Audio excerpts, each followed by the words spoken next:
الرحمن الرحیم۔ آج کا ٹاپک بہت زبردست ہے۔ قربانی کے دنوں میں بہت ساری قربانیاں عیسائی مذہب کے لوگ بھی کرتے ہیں۔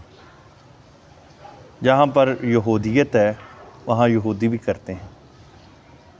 یعنی قصائی بہت سارے ایسے مل جاتے ہیں جو یا تو وہ عیسائی مذہب سے تعلق رکھتے ہیں یا یہودیت سے رکھتے ہیں۔ کیا ان کا ذبح کھانا جائز ہے یا ناجائز ہے؟ اس بارے میں قرآن مجید فرقان حمید اللہ رب العزت کیا فرماتا ہے اپنی کتاب لا ریب کے اندر؟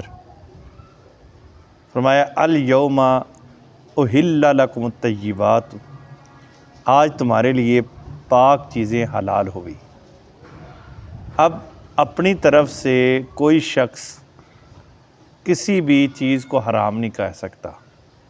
اللہ نے جن چیزوں کو حلال کیا ہے وہ ہمارے لیے حلال ہے، جن چیزوں کو حرام کیا ہے وہ ہمارے لیے حرام ہے۔ اب ارشاد فرمایا وَطَعَامُ الَّذِينَ أُوتُوا الْكِتَابَ حِلٌّ لَكُمْ، کہ کتابیوں کا کھانا ذبح تمہارے لیے حلال ہے۔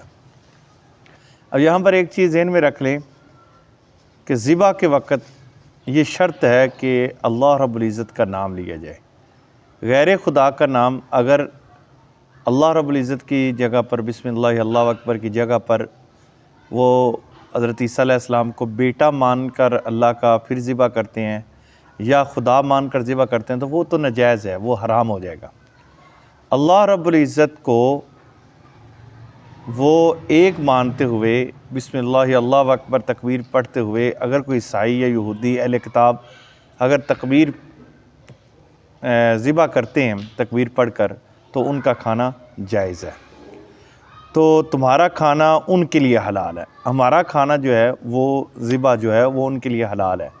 تو یہ ساری چیزیں اس لیے بیان کی جا رہی ہیں کیونکہ اکثر لوگ یہ خیال نہیں کرتے کہ ذبح کے وقت اگر کوئی عیسائی ذبح کر رہا ہے تو کیا وہ تکبیر پڑھ رہا ہے، ٹھیک پڑھ رہا ہے، اس کو تکبیر پڑھتے ہوئے آپ نے سنا ہے یا اس کو تکبیر آتی ہے؟